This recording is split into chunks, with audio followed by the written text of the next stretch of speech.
हम इस लेक्चर में जो है ग्लूटियल रीजन की आर्टरीज को डिस्कस करेंगे, वो हमारा मेन टॉपिक होगा। उसके अलावा हम जो है ट्रोचेंट्रिक और क्रूशियल एनास्टोमोसिस को भी देखेंगे, ताकि जो है वो आपका क्लियर यही हो जो सारा इसमें इन्होंने भी पार्ट लेना होता है उसको करने में।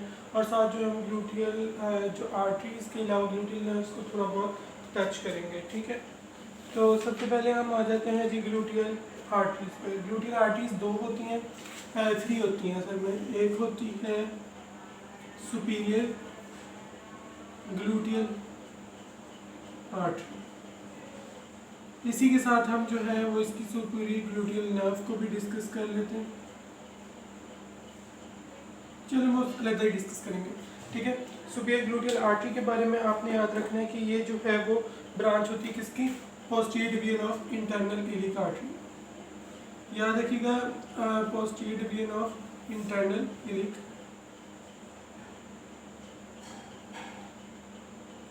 इंटरनल इलिक दो में डिवाइड हो रही है, एंटीरियर और पोस्टीरियर। पोस्टीरियर की सिर्फ सुपीरियर ग्लूटियल आर्टरी है, और जो एंटीरियर उसकी जो है वो इंफीरियर ग्लूटियल आर्टरी भी होती है, और साथ जो है वो इंटरनल पुडेंडल आर्टरी भी होती है, ठीक है। तो अब सुपीरियर ग्लूटियल आर्टरी का कोर्स क्या है, इसने ग्लूटियल रीजन में कैसे एंटर होना है। ग्लूटियल रीजन में सपोज ये आपके पास इसने ग्लूटियल रीजन में एंटर होना है शेटिक फोरामेन को क्रॉस करके। ग्रेटर शेटिक फोरामेन एक होता है स्मॉलर शेटिक फोरामेन, और एक लेसर शेटिक फोरामेन, एक होता है ग्रेटर शेटिक फोरामेन।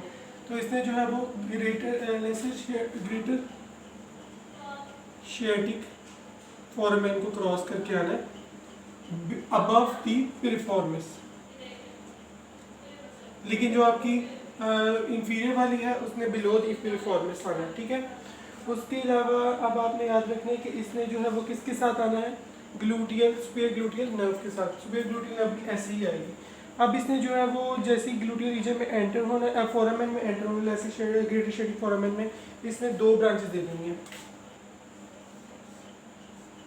सुपरफिशियल और एक होती है डीप। सुपरफिशियल ने किसको सप्लाई करना है आपके पास, सुपरफिशियल ने जो है वो सप्लाई करना है आपके ग्लूटियल मैक्सिमस को। इसको हम इससे रिप्रेजेंट करते हैं ग्लूटियल मैक्सिमस को।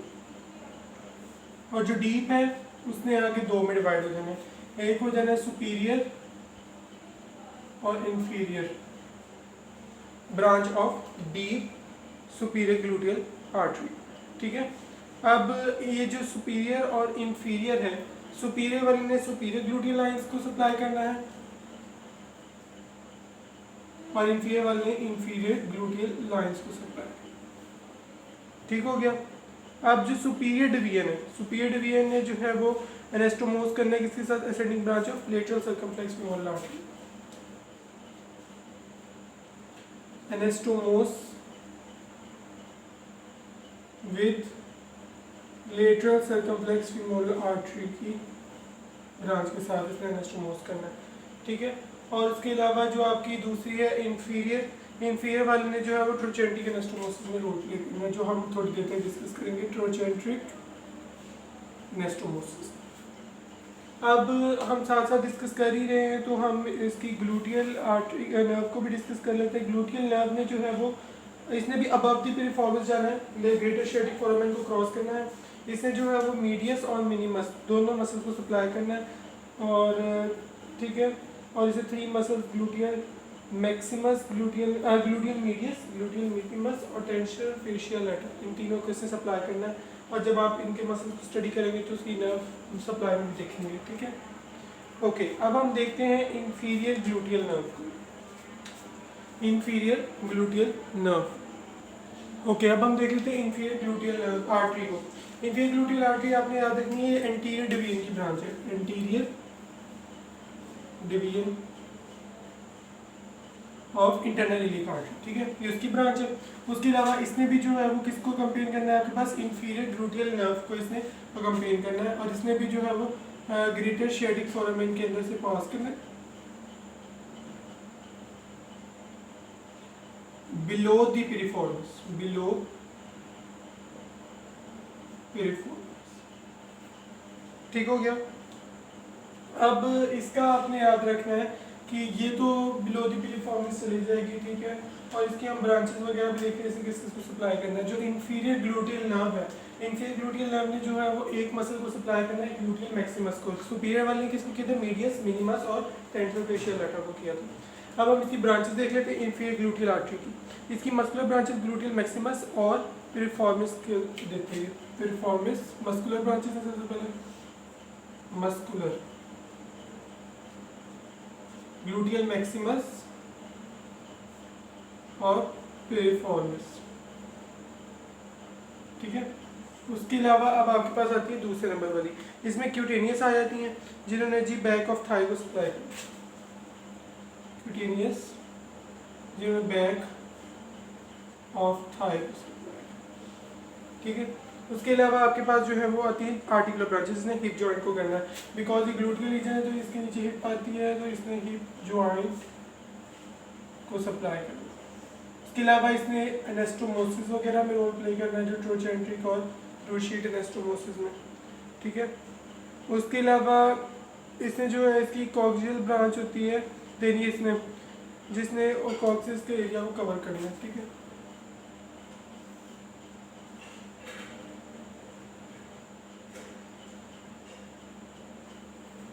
ठीक है, सो आपका ये जो है वो तकरीबन सारा कंप्लीट हो गया। इसने एक आर्टरी देनी होती है शेटिक नर्व को भी, ठीक है। शेटिक नर्व को भी आर्टरी देनी है। तो कौन कौन सी आपकी muscular, cutaneous, hip joint, anastomosis और कॉक्सियल ब्रांच और nerve to the sciatic artery, ये आपने 6 की 6 ब्रांचेस याद रखनी। Nerve artery to sciatic nerve, ठीक हो गया। ये इंफीरियर ग्लूटियल आर्टरी भी आपकी कंप्लीट होगी। अब इंटरनल पुडेंडल के बारे में थोड़ा सा देख लेते हैं कि इंटरनल पुडेंडल का क्या रोल है। इंटरनल पुडेंडल ये भी एंटीरियर डिवीजन की ब्रांच है एज कम्पेयर टू आपकी जो इंफीरियर वाली है, दोनों ये ऐसी है। उसके अलावा इसने भी शेटिक फोरामेन में से पास हो, इसने भी जो है शेटिक फोरामेन जो ग्रेटर उसमें से पास होकर ग्लूटियल रीजन में एंटर होना है, और इसने जो है वो इशियल स्पाइन को क्रॉस करना है, ठीक है। और इसने लेसर शेटिक फोरामेन को जो है वो क्रॉस करके इसने इशियल फोसा में एंटर हो जाना है।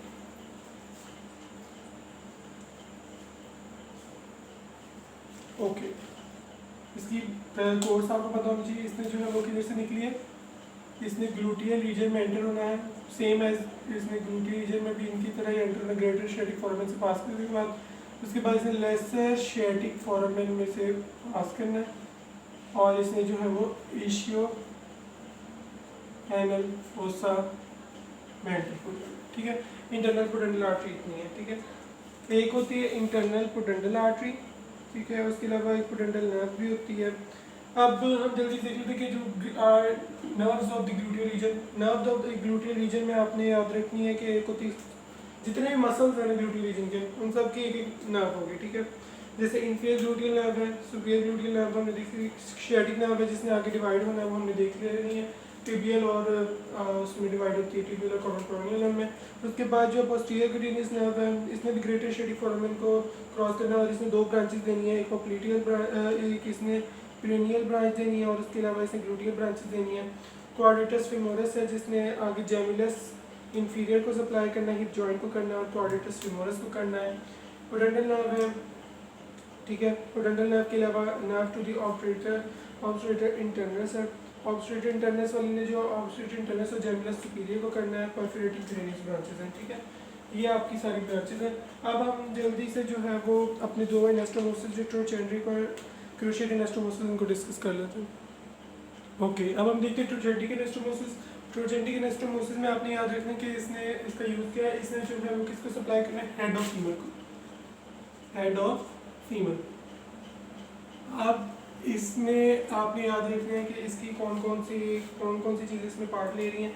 सबसे पहले जो आपकी प्रोफंडा फेमोरस आर्टरी है उसने मीडियल सर्कमफ्लेक्स और कौन सी दी थी, लेटरल सर्कमफ्लेक्स दी थी। तो जो मीडियल सर्कमफ्लेक्स है उसके आगे असेंडिंग, डिसेंडिंग और ट्रावर्स ब्रांच थी।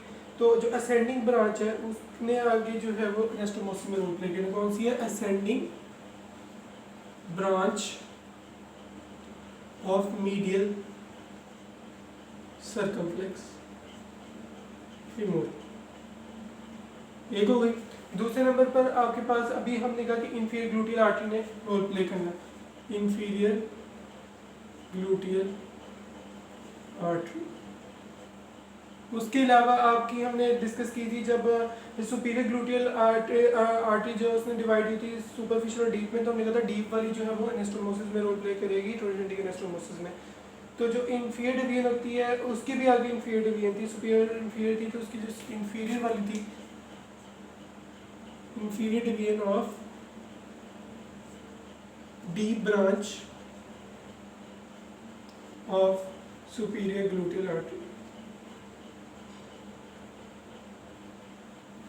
उसके अलावा आपके पास जो चौथे नंबर पे आ गई वो है ascending branch of lateral circumflex. Lateral circumflex की आगे हमें पढ़ी थी असेंडिंग, डिसेंडिंग और ट्रांसवर्स ब्रांच, ठीक है। जो उसकी असेंडिंग, डिसेंडिंग और स्टेबुलर ब्रांच थी, तो जो असेंडिंग ब्रांच थी उसने जो है वो कहते हैं कि एनास्टोमोसिस में रोल प्ले करना है। इसकी कौन सी ब्रांच है? इसकी भी असेंडिंग ब्रांच है।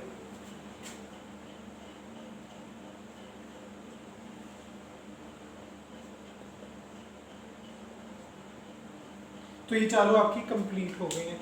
ऑल्सो आपको इस तरह जिस तरह मैं समझाया समझ आ गया होगा। अब हम देख लेते हैं क्रूशिएट एनास्टोमोसिस को भी। क्रूशिएट एनास्टोमोसिस किन किन से बनता है? ओके, अब हम देखते हैं क्रूशिएट एनास्टोमोसिस।